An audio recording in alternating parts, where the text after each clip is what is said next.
नमस्कार, Hindi learning channel पर आपका स्वागत है। आज आशिमा महाजन आपकी अध्यापिका हिंदी लर्निंग चैनल पर लेकर आई है क्षितिज भाग 2 क्लास 10th के स्टूडेंट्स के लिए चैप्टर नंबर 12 लखनवी अंदाज, जो कि जशपाल जी द्वारा रचित है। माइंड मैप, इजी एक्सप्लेनेशन और solve book exercise question answer and other important question answer भी आपको इस वीडियो में मिलेंगे। वीडियो पसंद आए तो लाइक का बटन दबाए बिना बिल्कुल मत जाइएगा और अपने दोस्तों के साथ शेयर किए बिना भी बिल्कुल मत जाइएगा।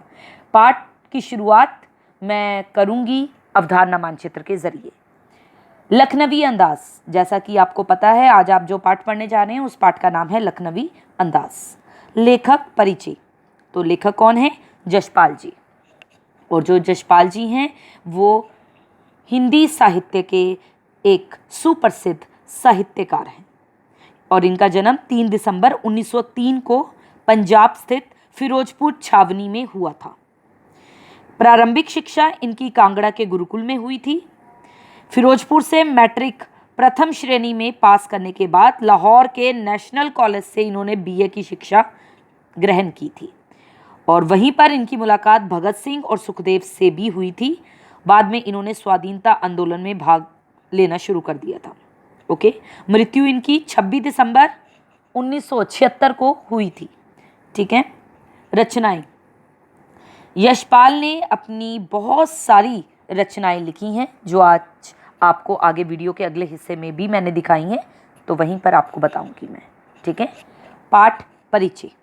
अब लखनवी अंदाज, ये जो पाठ है, इस पाठ में लेखक ने एक ऐसे नवाब को आज पूरे पाठ का वर्णन करने वाला विषय बनाया है जो लेखक के सामने अपनी नवाबी का प्रदर्शन कर रहा है। और प्रदर्शन भी कैसे? खीरे की फांकों को खाने की जगह सूंघ कर उसका मजा ले रहा है और खिड़की के बाहर फेंकता चला जा रहा है। और ऐसा करके उसने एक डकार लिया और अपना वहीं पर नाटक जो था तृप्त होने का वो खत्म किया। और उसके इस व्यवहार से लेखक क्या सोचता है कि इस तरह तो बिना घटना, बिना विचार और पात्रों के नई कहानी भी लिखी जा सकती है। पतनशील सामंती वर्ग पर कटाक्ष, तो इस पाठ में पतनशील सामंती वर्ग पर कटाक्ष किया गया है। पतनशील सामंती वर्ग पर कटाक्ष करने वाली रचना है ये, जिसमें नवाबों के दिखावटी अंदाज का वर्णन है जो वास्तविकता से भी संबंध रखता है और आज के समाज में वैसे भी दिखावटी संस्कृति को देखा जा सकता है। लेखक की रचनाएं, जैसा कि मैंने आपको बोला, आगे बताऊंगी। और भाषा शैली इनकी है आत्मकथात्मक। ठीक है, आत्मकथात्मक, याद रखिएगा, इनकी भाषा शैली है। और इस पाठ में उर्दू के शब्दों का प्रयोग हुआ है बच्चों। लेखक की रेल यात्रा, यानी कि लेखक कम खर्चा करने की प्रवृत्ति के कारण सेकंड क्लास में इसलिए यात्रा नहीं करना चाह रहा था कि इसमें किराया ज़्यादा लगता है। फिर ये सोचकर कि यात्रा लंबी नहीं है, भीड़ से भी बच जाऊंगा, तो कहानी के संबंध में भी सोच लूंगा और बाहर खिड़की से प्राकृतिक दृश्य देखकर नज़ारे भी देख लूंगा, तो सेकंड क्लास का टिकट उसने ले लिया। लेखक का सेकंड क्लास के डिब्बे में चढ़ना, यानी कि लेखक जो है वो सेकंड क्लास के डिब्बे में चढ़ गया भागकर, क्योंकि गाड़ी छूट रही थी। लेखक का अनुमान प्रतिकूल, क्योंकि लेखक ने अभी तक अंदाजा लगाया था कि डिब्बा खाली होगा, लेकिन जब वो चढ़ा तो उसे पता चला जिस डिब्बे में वो चढ़ा है वहाँ पर एक सीट पर लखनऊ के नवाबी अंदाज में एक सफ़ेद पोश सज्जन पालथी मारे बैठे थे। ओके, और जिनके सामने क्या पड़ा था? तौलिए पर 2 चिकने खीरे। नवाब साहब के हाव भाव से महसूस होना। अब नवाब साहब के हाव भाव से क्या महसूस हो रहा था कि लेखक आना उन्हें अच्छा नहीं लगा। उन्हें भी अकेले ही यात्रा करनी थी, तो लेखक को देखकर उन्हें ऐसा लगा कि उनके एकांत चिंतन में विघ्न पड़ गया है। भले ही उन्हें सिर्फ कीड़े ही खाने थे वहाँ पर, लेकिन उन्हें अच्छा नहीं लगा। लेखक की पुरानी आदत। अब लेखक की आदत क्या है? क्योंकि लेखक है, इसलिए जब भी बैठता है अकेलेपन में या फिर किसी के साथ, जैसे आज इस कहानी में बैठा हुआ है, तो कल्पनाएं ही करता रहता है और कल्पना के आधार पे ही तो वो अपनी रचनाएं करता है। एकांत में यात्रा करने का उद्देश्य। अब लेखक का विचार था कि एकांत में यात्रा करने के उद्देश्य से नवाब साहब ने सेकंड क्लास में यात्रा करना उचित समझा होगा। इसके अतिरिक्त प्रथम श्रेणी में किराया भी ज़्यादा लगता है, तो सेकंड क्लास में एकांत, अकेलापन मिल जाएगा, किराया भी बच जाएगा। नवाबी सनक।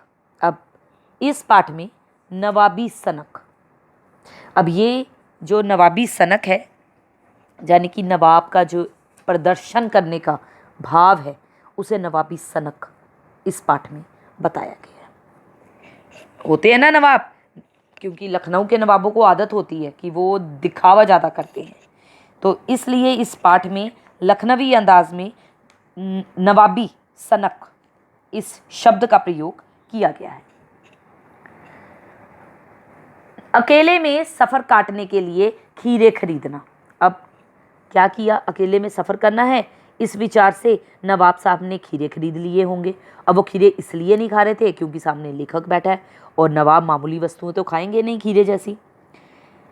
सतृष्ण आंखों से देखना, और सतृष्ण आंखें क्या हैं कि जिन आंखों में किसी चीज़ को पाने की इच्छा होती है उन्हें सतृष्ण आंखें कहते हैं। तो नवाब साहब कटे हुए खीरे की नमक मिर्च लगी फांकों को खा लेने की इच्छा से उसे देख रहे थे पर खा नहीं सकते थे।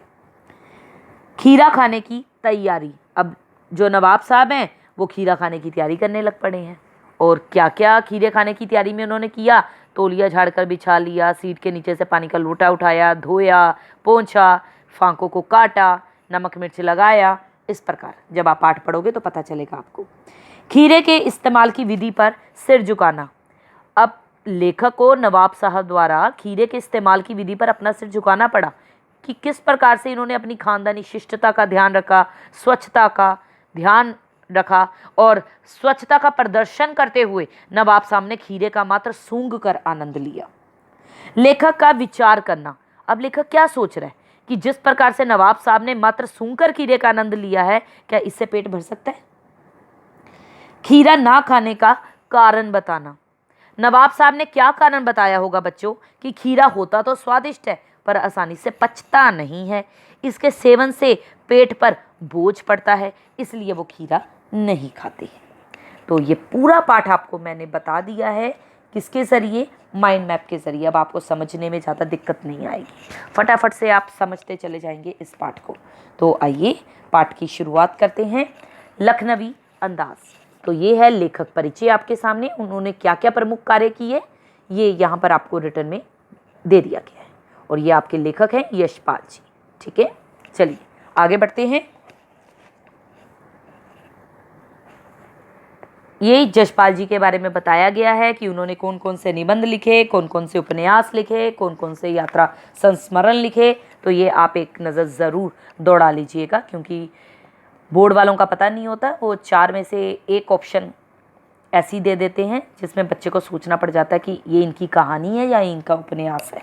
ठीक है, लखनवी अंदाज पाठ का सारांश। आपको इस पाठ में क्या क्या बताना है वो मैंने लिखकर भी प्रोवाइड कर दिया है, और वैसे भी माइंड मैप में मैंने आपको बता दिया है। चलिए आगे बढ़ते हैं। कहानी में जो सारांश दिया गया है वो आपको यहाँ तक बता दिया गया है कि केवल झूठा प्रदर्शन कर नई कहानी के लेखक बिना विचार के, बिना पात्रों के, बिना उद्देश्य के अपनी इच्छा द्वारा कहानी लिख रहे हैं जो सही नहीं है। ओके, ये पूरा कहानी का सारांश चला है। अब हम कहानी की प्रस्तुति किस प्रकार से करते हैं, आइए। पाठ की प्रस्तुति। अब पूरे पैराग्राफ में क्या बताया गया है, ये जो आपके सामने पैराग्राफ है कि लेखक को पास में कहीं जाना था, लेखक ने ये सोचकर सेकंड क्लास का टिकट लिया कि उसमें भीड़ कम होती है, आराम से खिड़की से प्राकृतिक दृश्य देखते हुए किसी नई कहानी के बारे में सोच लेंगे, और पैसेंजर ट्रेन चल पड़ने को उतावली थी।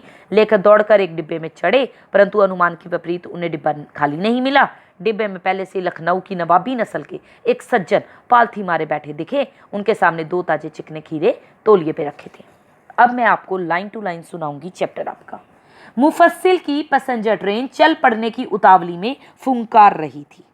मुफस्सिल क्या होता है? जो भी आपका सेंटर पॉइंट होता है उसके आसपास के एरियाज में जो ट्रेन चलती है। ओके, लोकल ट्रेन भी कह सकते हैं। पैसेंजर ट्रेन चल पड़ने की उतावली में फुंकार रही थी, यानी कि आवाज़ निकाल रही थी। ठीक है, आराम से सेकंड क्लास में जाने के लिए दाम अधिक लगते हैं। अब सेकंड क्लास में जाएंगे, सेकंड एसी में, तो पैसा भी ज़्यादा लगता है, राइट। दूर तो जाना नहीं था। अब लेखक ने सोचा ज़्यादा दूर तो जाना नहीं है मेरे को। भीड़ से बचकर एकांत में नई कहानी के संबंध में सोच सकने और खिड़की से यानी कि भीड़ से बच जाऊंगा, अकेलेपन में बैठूंगा, नई कहानी के बारे में सोचूंगा, खिड़की से बाहर नए नए दृश्य देखूंगा। टिकट सेकंड क्लास का, ये सब सोचकर उसने ले लिया। गाड़ी छूट रही थी। सेकंड क्लास के एक छोटे डिब्बे को खाली समझकर जरा दौड़कर उसमें चढ़ गए। यानी कि सेकंड क्लास का जो डिब्बा था उसको उन्होंने खाली समझा, ऐसा उन्होंने अनुमान किया, दौड़कर चढ़ गए। अनुमान के प्रतिकूल डिब्बा निर्जन नहीं था, यानी कि खाली नहीं था, वो जन रहित। खाली स्थान निर्जन होता है, जन रहित, ठीक है, लोगों से रहित नहीं था। एक बर्थ पर लखनऊ की नवाबी नस्ल के एक सफेद पोश सज्जन बहुत सुविधा से पालथी मारे बैठे थे। अब एक सामने कौन बैठा है? लखनऊ की नवाबी नस्ल के सफेद पोश सज्जन। सफेद पोश जो है वर्ड है एक सज्जन के लिए, भद्र पुरुष के लिए यूज किया गया है, और बहुत सुविधा से बैठे हुए हैं। सामने क्या रखा है? 2 ताजे चिकने खीरे तौलिए पर रखे थे। डिब्बे में हमारे सहसा कूद जाने से, यानी कि अब डिब्बे में अचानक लेखक आ गए तो सज्जन की आंखों में एकांत चिंतन में विघ्न का असंतोष दिखाई दिया। यानी कि उन्हें ऐसा लगा कि मैं अकेला बैठा हुआ था, अब मेरे अकेलेपन में भी विघ्न पड़ गया है। सोचा हो सकता है ये भी कहानी के लिए सूझ की चिंता में हो, यानी कि सोचने की चिंता में हो, या खीरे जैसी अपदार्थ वस्तु का शौक करते देखे जाने के संकोच में हो। अपदार्थ होती है तुच्छ वस्तु, ठीक है।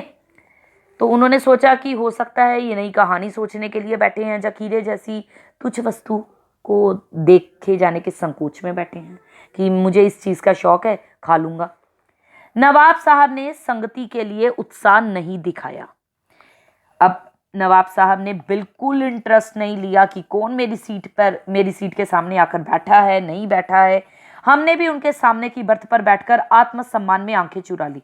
अब लेखक को भी ऐसा अच्छा नहीं लगा, लेखक को भी अपनी सेल्फ रिस्पेक्ट प्यारी थी, तो आंखें चुरा लेना एक मुहावरे का प्रयोग किया गया है यहाँ पर, जिसका अर्थ क्या है बच्चों? जिसका अर्थ है आंखें फेर लेना। इसके बाद हमने भी उनके सामने की बर्थ पर बैठकर आत्मसम्मान से आंखें चुरा ली, यानी कि लेखक ने भी मुंह दर कर लिया। ठाली बैठे कल्पना करते रहने की पुरानी आदत है। अब लेखक की आदत क्या है पुरानी? ठाली मतलब खाली बैठे रहना, ठीक है। तो खाली बैठे रहने की लेखक कल्पना करते रहने की पुरानी आदत है। खाली बैठे हैं तो कुछ ना कुछ सोचते रह रहे हैं। नवाब साहब की असुविधा और संकोच के कारण का अनुमान करने लगे। अब वो मन ही मन कल्पना करने लगे, सोचने लगे कि नवाब साहब को मेरे से असुविधा क्या हुई, ये क्यों संकोच कर रहे हैं मेरे से बात ना करने में। संभव है नवाब साहब ने बिल्कुल अकेले यात्रा कर सकने के अनुमान में किफायत के विचार से सेकंड क्लास का टिकट खरीद लिया हो, और अब गवारा ना हो कि शहर का कोई सफेद पोश उन्हें मंजिले दर्जे में सफर करता देखे। अब सारा कल्पना में ही चलता चला जा रहा है। किफायत होती है टू सेव मनी, समझदारी से उपयोग करना पैसे का। तो लेखक सोच रहे हैं कि हो सकता है इन्होंने सोचा हो कि समझदारी से मैं जो मतलब उपयोग करता हुआ पैसे का, तो सेकंड क्लास का टिकट ले लेता हूँ। और अब उन्हें गवारा नहीं हो रहा कि शहर का कोई भद्र इंसान, कोई सफ़ेद पोश उन्हें मंझले दर्जे में सफ़र करता देखे, यानी कि मिडिल क्लास में, ठीक है। अकेले सफ़र का वक्त काटने के लिए ही खीरे खरीदे होंगे, और अब किसी सफ़ेद पोश के सामने खीरा कैसे खाएं। अब उन्हें लग रहा है कि मैं किसी के सामने बैठकर खीरा कैसे खाऊं। सफेद पोश मैंने आपको बताया सज्जन पुरुष, ओके, भद्र व्यक्ति जो होता है। खीरा कैसे खाऊं? अब उन्हें अच्छा नहीं लग रहा कि मैं लेखक के सामने बैठ के खीरा खाऊं, है ना, क्योंकि अपने आप को नवाब समझ रहे हैं। हम कनखियों से नवाब साहब की ओर देख रहे थे। क्या थोड़ा सा तिरछी नजर करके देखते हैं ना? तो हम कनखियों से देख रहे थे। नवाब साहब कुछ देर गाड़ी की खिड़की से बाहर देखकर स्थिति पर गौर करते रहे। वो बाहर देखते रहे, मतलब इग्नोर करते रहे लेखक को। तो इस पूरे पैराग्राफ में आपने क्या पढ़ा कि लेखक अचानक चढ़ गया, सज्जन को अच्छा नहीं लगा, उन्होंने लेखक से संगति के लिए कोई दिलचस्पी नहीं दिखाई कि मैं इनसे फ्रेंडशिप कर लूँ या बात कर लूँ। लेखक को लगा शायद नवाब साहब ने सेकंड क्लास का टिकट इसलिए लिया ताकि अकेले यात्रा कर सके, पर उन्हें ये बिल्कुल अच्छा नहीं लग रहा था कि कोई सफ़ेद पोश उन्हें मंजिले दर्जे में सफ़र करता देखे।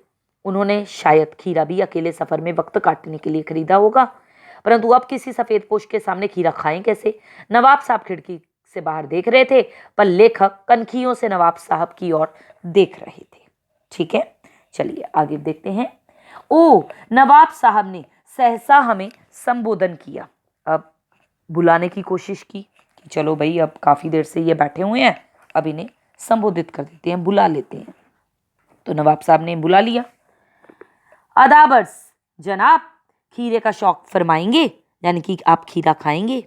अब पहले तो बोल नहीं रहे हैं, अब अचानक से बोल पड़े, और बोले भी तो क्या कि आप खीरा खाएंगे। अदाबर्स, अदाब शब्द का अर्थ यहाँ पर किस, अदाब एक उर्दू शब्द है। ठीक है, जब हम किसी को नमस्ते करते हैं तो आदाब किया जाता है उर्दू में। नवाब साहब का सहसा भाव परिवर्तन अच्छा नहीं लगा। अचानक कितना बदलाव, भांप लिया, यानी कि वो समझ गए आप शराफत का गुमान बनाए रखने के लिए हमें भी मामूली लोगों की हरकत में लथेड़ लेना चाहते हैं। यानी कि अब जो लेखक हैं वो समझ गए कि ये मुझे अब क्यों बुला रहे हैं, ये मुझे क्या समझ रहे हैं, ये मुझे समझ रहे हैं कि मैं एक नॉर्मल इंसान, तो मुझे अपनी बातों में उलझाना चाह रहे हैं। इसके बाद जवाब दिया, शुक्रिया, धन्यवाद को कहते हैं किबला, शौक फरमाए, यानी कि आप ही खाएं। अब लेखक ने उल्टा उनको जवाब दे दिया कि आप ही खाओ, मैं नहीं खा रहा। अब जितना आपने पढ़ा है उसके अकॉर्डिंग अचानक ही नवाब साहब ने लेखक को संबोधित करते हुए खीरा खाने को कहा, पर लेखक ने शुक्रिया करते हुए मना कर दिया। चलिए आगे देखते हैं। अगले हिस्से में नवाब साहब ने फिर एक पल खिड़की से बाहर देखकर गौर किया और दृढ़ निश्चय से खीरों के नीचे रखा तौलिया झाड़कर सामने बिछा लिया। यानी कि अब खीरा खाने की तैयारी शुरू हो गई है उनकी। ओके, अब उन्होंने क्या किया, उन्होंने एक पल खिड़की से बाहर देखा, फिर डिसाइड कर लिया कि अब खीरों के साथ मैं जो भी खीरे लेके आया हूँ, अब अपनी एक्टिविटी शुरू करूँ इनके साथ। उन्होंने ना क्या किया, खीरों के नीचे रखा तौलिया झाड़कर सॉरी सामने बिछा लिया। सीट के नीचे से उन्होंने पानी का लोटा उठाया, दोनों खीरों को खिड़की से बाहर करके धो लिया, तौलिए से पोंछ लिया। अब जेब से निकाला चाकू और दोनों खीरों के सिर काटे, यानी कि ऊपर से हम काट देते हैं ना कड़वापन निकालने के लिए। उन्हें घोद कर झाग निकाला, गोदा उन्हें और फिर झाग निकाला। कहते हैं ना कि झाग निकालने से क्या होता है, कड़वापन उनका निकल जाता है। फिर खीरों को बहुत एहतियात से, यानी कि बड़ी समझदारी से, बड़ी एहतियात से उन्होंने सावधानी से छीलकर फांकों को करीने से अच्छी तरह से जीरा मिला तौलिए पर सजाते गए, यानी कि तरीके से अच्छी तरह से सजाकर वो तौलिए पर रखते गए। लखनऊ स्टेशन पर खीरा बेचने वाले खीरे के इस्तेमाल का तरीका जानते हैं। ग्राहक के लिए जीरा मिला नमक और पिसी हुई लाल मिर्च की पुड़िया भी हाजिर कर देते हैं। मतलब नॉर्मल खीरा ना देकर वो क्या करते हैं, फांकों को काटकर उसके ऊपर नमक मिर्च बुरक कर दे देते हैं। नवाब साहब ने बहुत करीने से, बड़े अच्छे तरीके से खीरे की फांकों पर जीरा मिला नमक और लाल मिर्च की सुर्खी बुरक दी। उनकी प्रत्येक भाव भंगिमा, यानी कि उनके एक्सप्रेशंस और जबड़ों के सफुरन से स्पष्टता, सफुरन क्या होता है, हिलने लगे जबड़े, उनके पानी आ जाता ना एकदम मुंह में, उससे ये क्लियर हो रहा था कि उस प्रक्रिया में उनका मुख खीरे के रसास्वादन की कल्पना से प्लावित हो रहा था। अब बच्चों आपके लिए क्वेश्चन है यहाँ पर, रसास्वादन, इसका संधि विच्छेद कीजिए। रसास्वादन का संधि विच्छेद अगर आपसे पूछ लिया जाए तो आप क्या लिखेंगे, रस प्लस आस्वादन। ओके, तो ये मैं आपको बता रही हूँ, वासना से रसास्वादन का अर्थ क्या होता है बच्चों, सूंघ कर स्वाद की अनुभूति करना। तो रसास्वादन का जब भी संधि विच्छेद आएगा तो आप क्या करेंगे, रस प्लस आस्वादन, ऐसे लिखेंगे, रस प्लस आस्वादन। वो तो पीछे का जितना भी स्पेलिंग है वैसा ही रहेगा आपका, याद रखिएगा इस चीज को। चलिए आगे बढ़ते हैं। नेक्स्ट, रसास्वादन की कल्पना से प्लावित हो रहा था।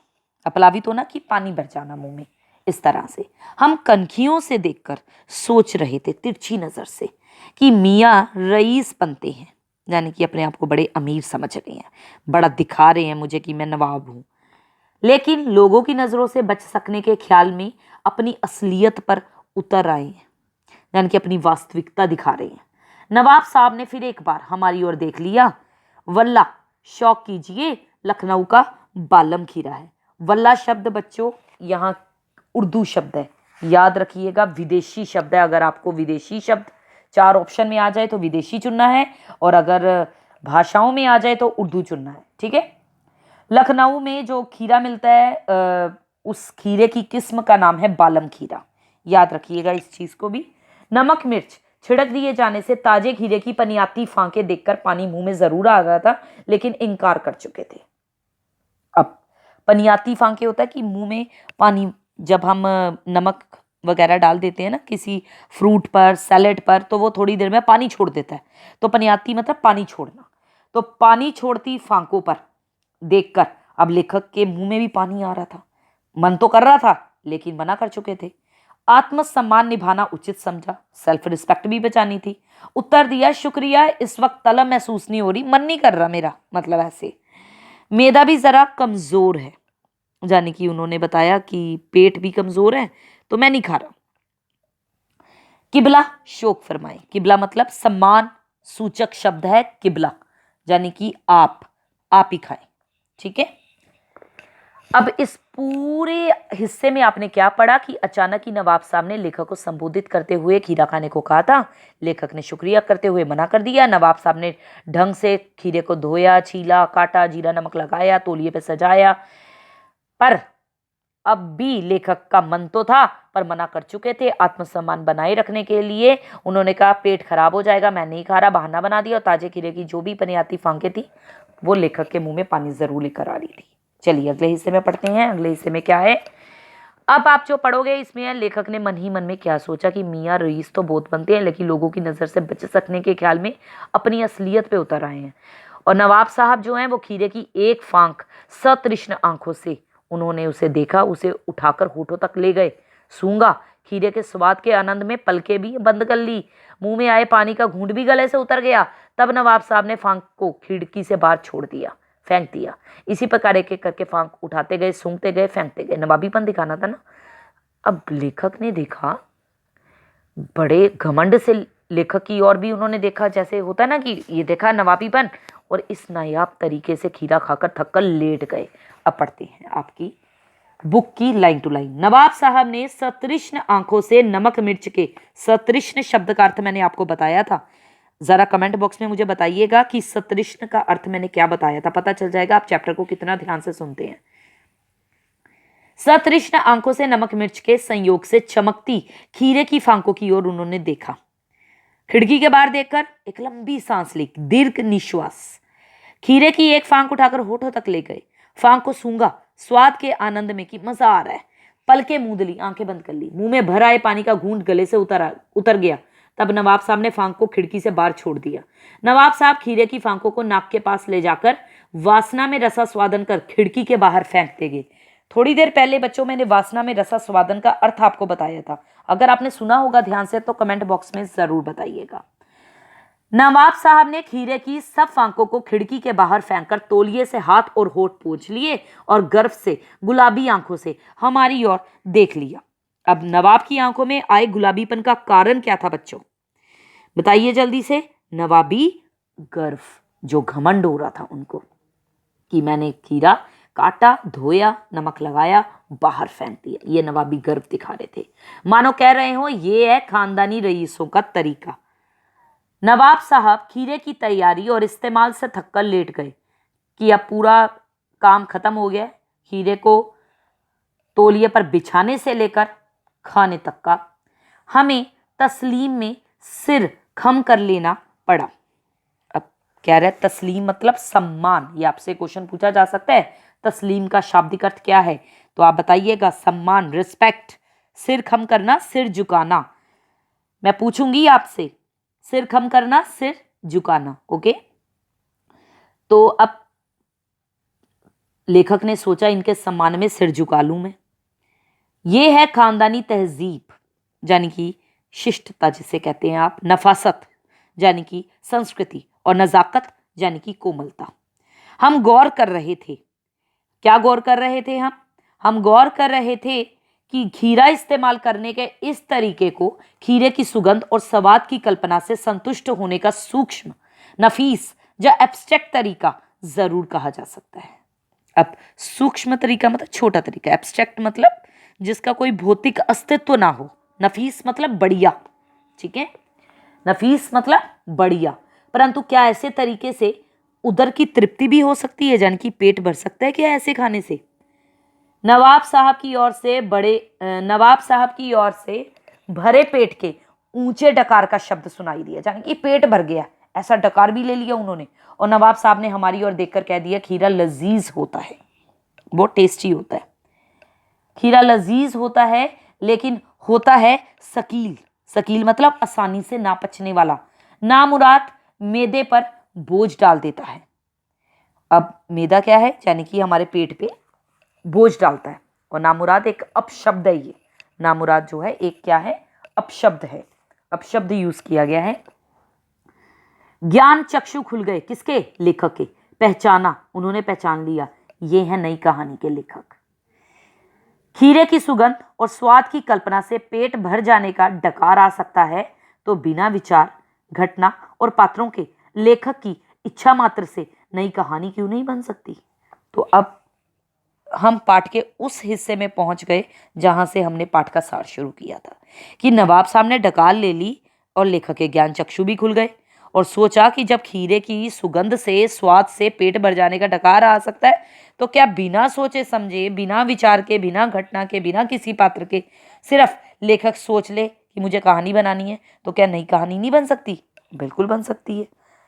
बच्चों, प्रतिकूल का विपरीतार्थक शब्द क्या होगा?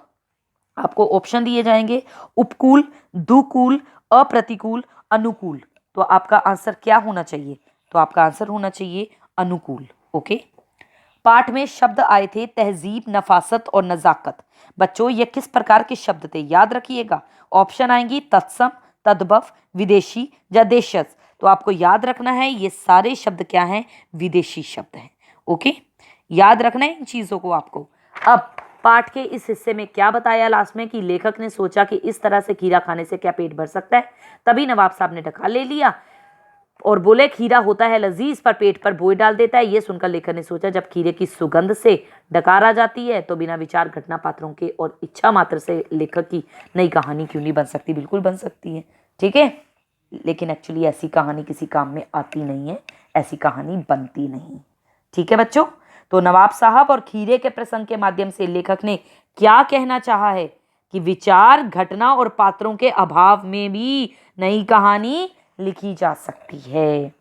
अब पाठ के क्वेश्चन आंसर मैं आपको दूंगी रिटन फॉर्म में, यानी कि आपको मैं बहुत इजी लैंग्वेज में क्वेश्चन आंसर दिए हैं।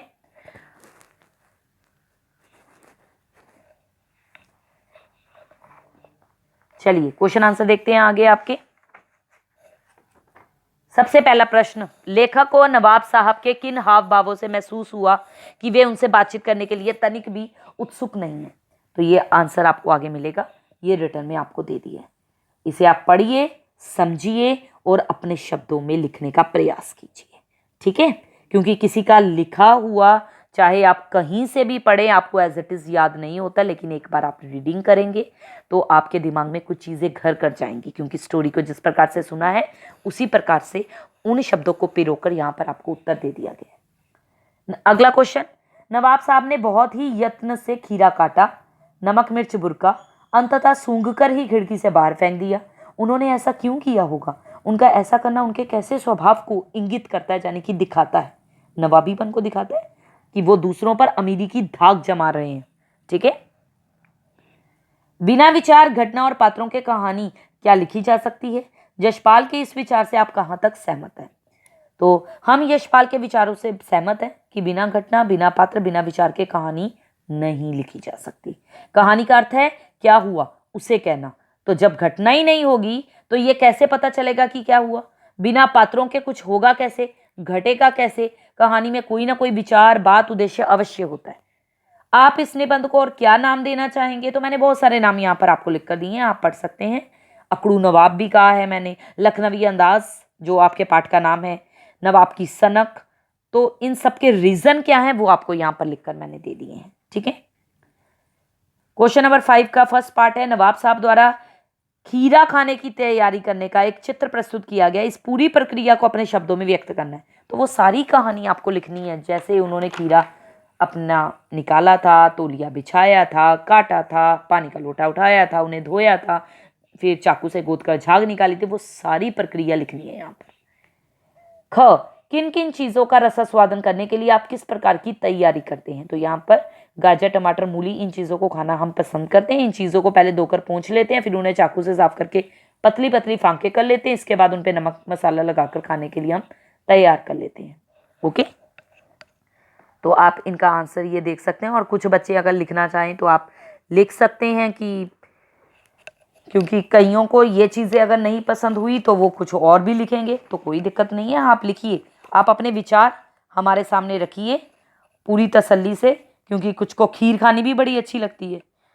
तो खीर का रसास्वादन करने के लिए पहले उसे भगोना पड़ता है, फिर दूध को भगोने में डाल के गैस पे चढ़ाना पड़ता है, तो वो सारी प्रक्रिया। खीरे के संबंध में नवाब साहब के व्यवहार को उनकी सनक कहा जा सकता है। आपने नवाबों की और भी सनकों शौकों के बारे में पढ़ा सुना होगा, किसी एक के बारे में लिखिए। तो खीरे के संबंध में नवाब साहब के व्यवहार को उनकी सनक ही कहा जा सकता है। नवाब लोग प्राय सनकी ही होते हैं। हमने भी नवाबों के शौकों और उनकी सनकों के बारे में पढ़ा और सुना है। नवाब फिजूल खर्च करने का शौक रखते हैं। वे अपनी झूठी शान दिखाने के लिए पैसा ऐसे लुटाते हैं, इसी सनक के कारण उन्हें बुरे दिन भी देखने पड़ जाते हैं। तो इस पार्ट में नवाब साहब द्वारा खीरे को खाने के लिए तैयार करना और फिर उसे सूंघकर खिड़की के बाहर फेंक देना, यह नवाबी सनक है। क्या सनक का कोई सकारात्मक रूप हो सकता है? अगला प्रश्न है। हाँ, बिल्कुल हो सकता है।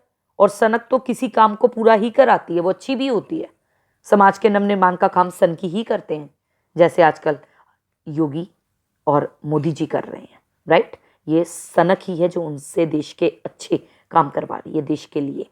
उदाहरण दे दिए हैं, किसी को सफाई करने की आदत होती है, किसी को अपना हर काम टाइम पे करने की आदत होती है।